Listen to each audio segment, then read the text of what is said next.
and everyone's going to know I'm a Dana fan now. There you go. Excellent. So you always, gosh, there's so many things. I wish we had like an hour to talk. First and foremost, the filibuster on the Senate. That's right. Energy, breathe.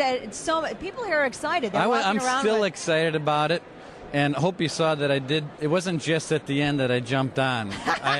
I wasn't. Actually, if you go back on my tweets and my Twitter feed, because I had to write back a couple of people like, hang on a second, I didn't just show up. But I thought it was great for our party. Yeah. I thought we had finally a little bit of a stretch where, saying the heck with this sequester scare tactic of the president. Right. I think Rand standing up on the Fifth Amendment and saying, wait a second, I've got an intelligent, reasonable question that isn't being answered.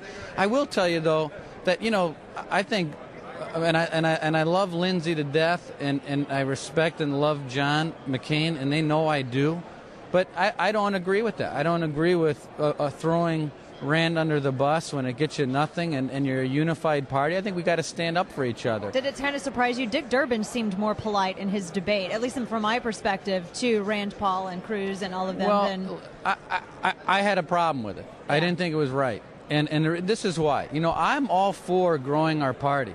And by the way, CPAC and the Liberty Movement is one of the fastest growing parts of our party that we have.